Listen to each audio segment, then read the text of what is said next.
So today I want to talk about photography. More specifically, if you make a mistake, you can learn from that and you might be able to salvage some photos that you didn't think you could because they're underexposed. Today we're going to talk about dynamic range in photos for the A7 III and other cameras too.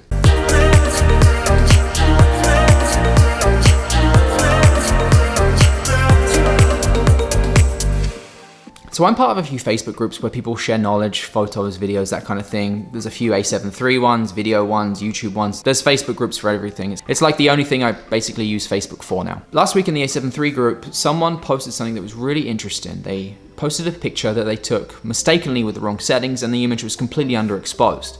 With the A7 III being so new, as a test, they wanted to see what the dynamic range of it was like. So how could they kind of salvage this completely underexposed photo? And the results were pretty astonishing. How dark it was before and what was rescued was pretty amazing. And that is down to the A7 III's dynamic range. So today I'm going to test it out myself. I've taken some photos, I've purposely underexposed them. So we'll see what we can do in Lightroom afterwards to properly expose it, bring up the shadows, adjust it a little bit, and see if we can make it into a salvageable image. We may have otherwise just looked over this photo, X'd it, by exit I mean reject, and deleted it and not thought anything else of it. So maybe we can salvage something with one of those photos. Quick lesson on dynamic range. So I will try and explain this in the simplest form of my understanding possible. Probably going to attract some keyboard warriors down below in the comment section.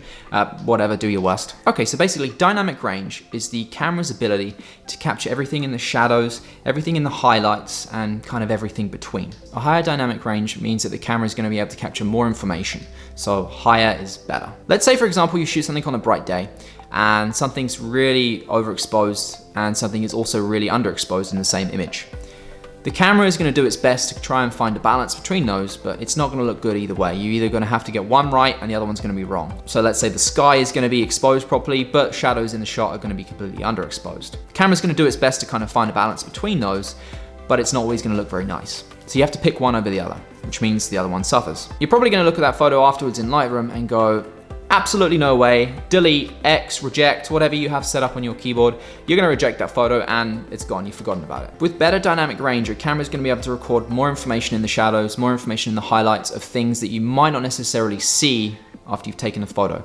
So you take the photo, you look at it on the back of the camera, it looks underexposed, it looks overexposed. There might still be details there that you can actually rescue after the fact in post.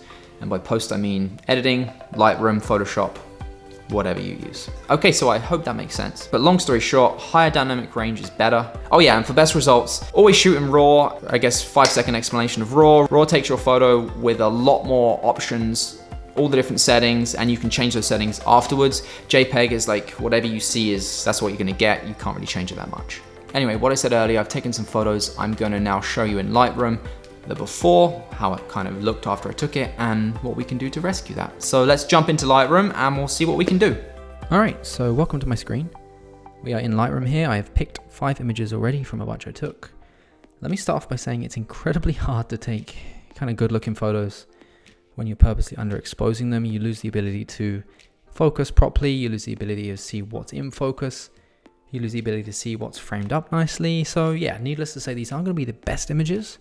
However, we're not really looking at good photos. It's just to kind of see what we can rescue using the A7 III's dynamic range, what's kind of salvageable, what maybe we would pass over that we can now potentially use. Now, just so you can see, I haven't actually edited any of these images. These are all the original RAWs. There's no changes there. A little bit of color difference, but that's just from the way it's taken. You can see in all of these, nothing has changed just here. They're all exactly as they were taken. Okay. So let's give it a go. We'll start off with this image here. So you can see the sky is kind of nicely exposed. Good color to it. This was taken around sunset, but this is very underexposed here. This is very underexposed here. However, crank that exposure and we can rescue a lot of that. Let's try and raise these shadows a little bit. Bring down the highlights just so we can get that sky back. And there you go. It's not completely in focus. The part in focus here is just the branch there. You can see that. But in terms of rescuing everything and if there's any noise, not really on that one. Impressive. Okay, next up. We have, you can't even tell what this is other than this little area here. I bet no one will be able to guess. I'll show you. It's actually a hammock in the back garden there. So you can see kind of the before and after. Before, after, huge difference. Now on this one I expected there to be quite a bit of noise because it was pretty much pitch black. So there's definitely noise there. However, there you go, got rid of some noise. Obviously aside from the framing and the horrible clothesline going through here, in terms of exposure, that's a lot more usable. What do we have next? Right. Again, pretty underexposed on purpose, obviously. Raise the exposure. Wow. Take a look at this histogram here. Not a lot of data in there. That is a very usable image. Bring down those highlights, get the sky back.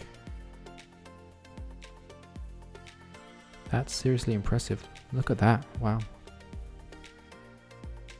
Very little noise as well. Again, great example of how good the dynamic range is on the A7 III. This one, oh yeah, I know this one. My dog's like jumping midair. So let's see what we can do. Exposure up.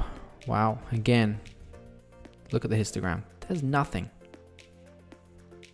Bring that exposure up. Completely usable image. And there's a little bit of noise, but not a lot. Great example again. What do we have here? Yes, the Starbucks Frappuccino. These are amazing. They're so bad for you, but they're so good. Like anything, the good stuff's always bad. There you go. Wow. Good color. There's definitely some noise in there. Let's see what we can do with that. Wow, there you go. You see before and after? There's your before, there's your after. Very usable image. Again, ignore the framing and everything like that. We're just looking at what the dynamic range is, how we can salvage that image. If you had that, you might just skip over it normally. You can use that for sure. And finally, this one will be a real test because this was taken pretty much at sunset. It's dark, very, very dark. Let's just get rid of the before and after. Yeah, I mean, I don't know if there's going to be anything rescued there. Let's take a look and see. Wow, there is. Now, yes, there's a ton of noise, but look. Nothing. Literally nothing in those blacks. Doesn't look like there's anything there.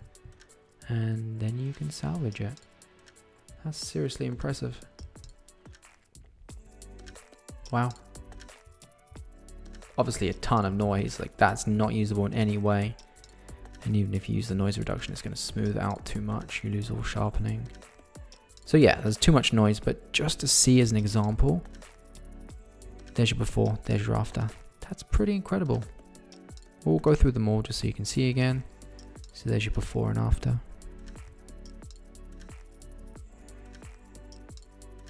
The dynamic range is just as good as everyone says it is. As I said, like, you may pass over that image normally, but if you can expose it properly, actually, you know what I'm going to do with that one there? I'm going to bring down those highlights a little bit, bring that sky back.